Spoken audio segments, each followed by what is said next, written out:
Namaskar, Salam, Sat Sri Akal, and a very good morning to each one of you. How are you? Doing well. I'm also doing well and making use of the lockdown time, using this time constructively. See, every adversity can be changed into an opportunity, and this is what we have been doing as a team, you and I together. And one more effect of the lockdown, as we all know, see how clear the weather has become. So, we had the classroom teaching for years and years, and now we have another experience, a forced one, but a good one. And this is online teaching. So, when we take up today's topic, let me remind you that we have already talked about the internal structure of the earth. We talked about the various processes, internal as well as external processes, that keep changing the earth's surface. Our earth was not as it looks today, say when it was formed. It has been changing continuously. Our earth has been changing continuously since its origin about 4.8 billion years ago. This planet has undergone a lot of changes. The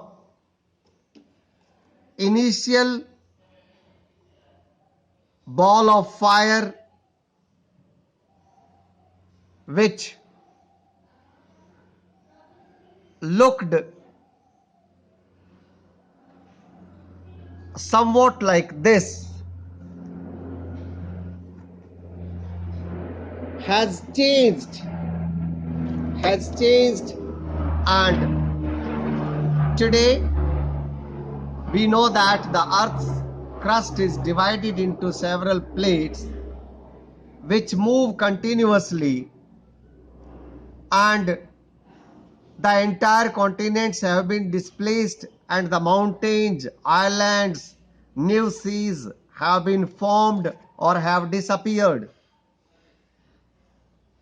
The structure of the earth, the surface of the earth, and even the flora and fauna have evolved over time. Many species have become extinct and new ones have been discovered. This development of the earth over billions of years is also we term as the history of the earth. There have been great changes. Do you know? The place where we have the Himalayas today,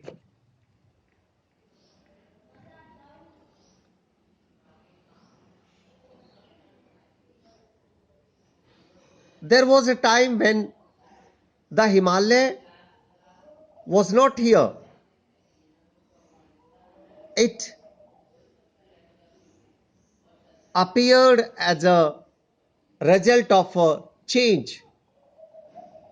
So thus has been the change that the oceans have given way to mountains, and mountains have given way to oceans.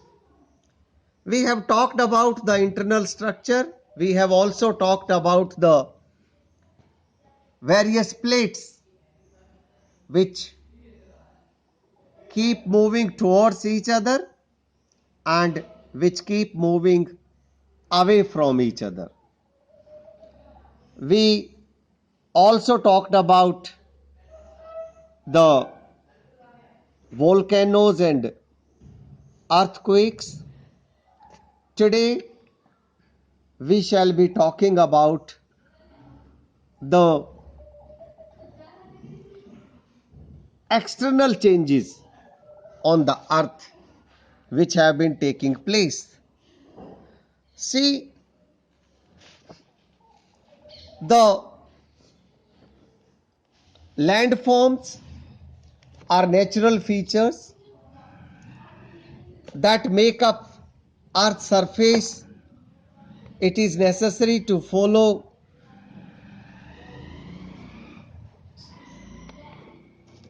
the nature of the changes that is going on the earth's surface. These changes can occur both, as we know, beneath the earth crust and above. We have already studied about the changes occurring inside the earth, beneath the crust. Those are earthquakes and volcanic activities. Now we shall be talking about the changes that are occurring on the surface. The breakdown and alteration of rocks and minerals at or near the earth's surface is called the weathering. After the material is weathered, it is usually moved by a process called erosion. Sediments are moved from one place to another. Waves that crush on the beach, streams, gravity, wind, and glaciers are all means of moving weathered material. There are many agents of erosion. In simple words, erosion is the process in which the removal of fragments of rocks by the action of the running water, glaciers, or wind are eventually deposited. This process of erosion and deposition create different landforms on the earth's surface.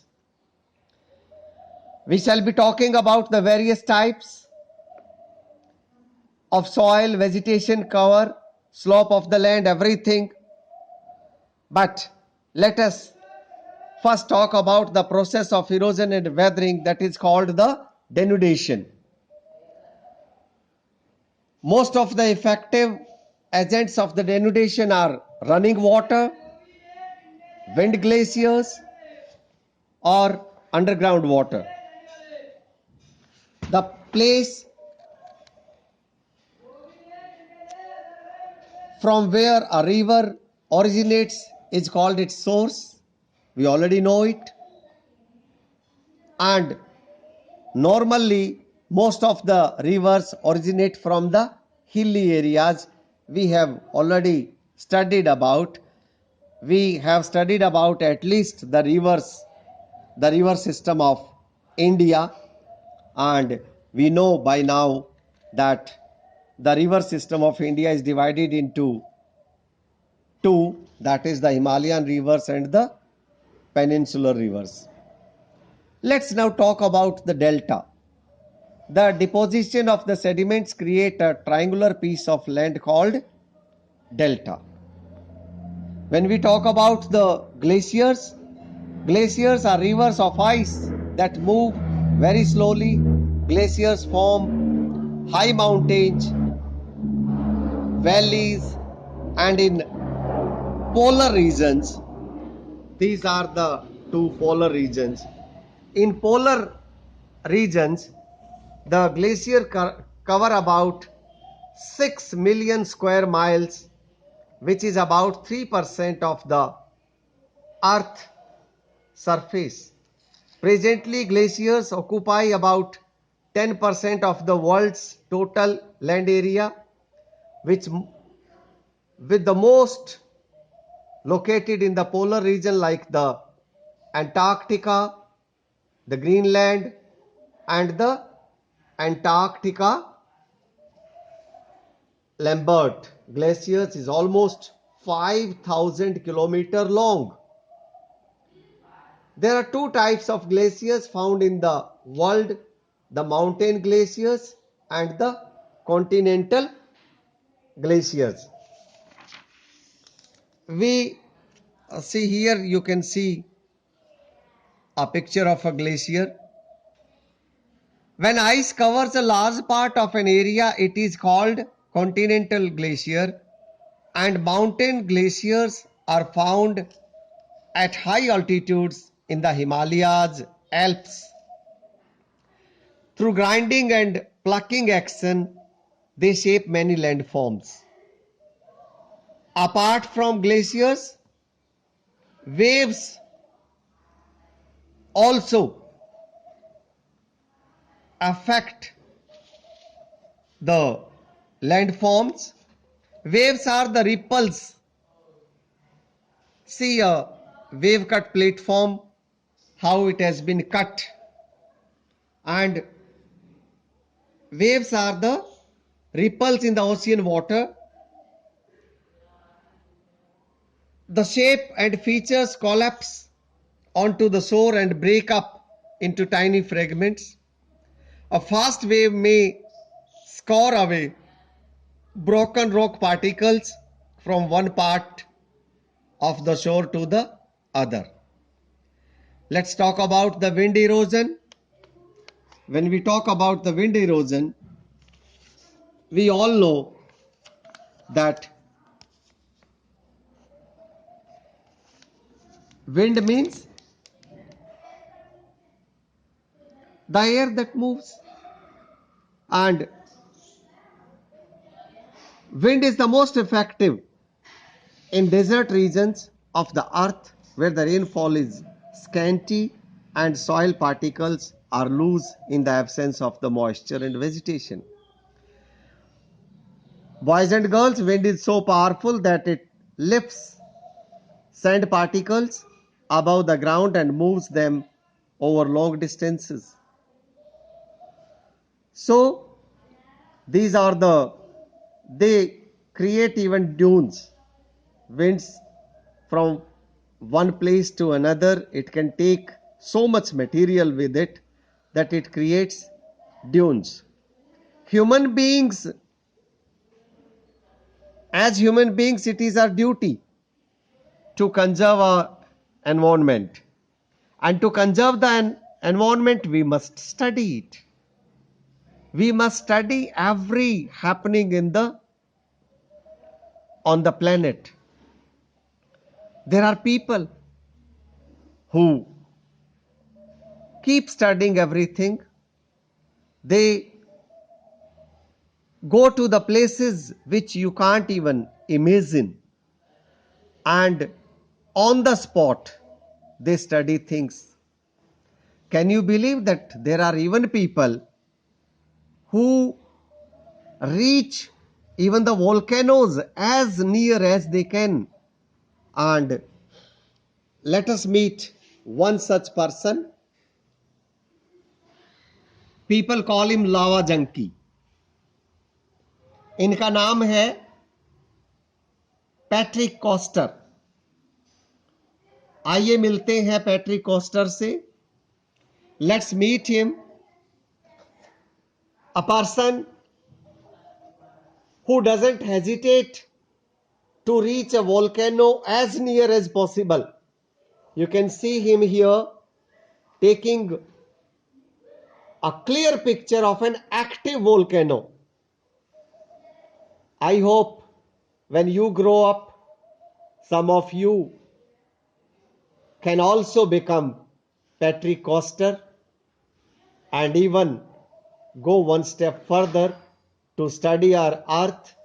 When we study, we find solutions to every problem. So now it is the age to study, deep study, and then of course when we reach a certain age, we shall be doing our service to Mother Earth. Keep revising, We shall have a test on the chapter tomorrow. Till then, it's goodbye from the social studies desk. Thank you for being with me. Thank you.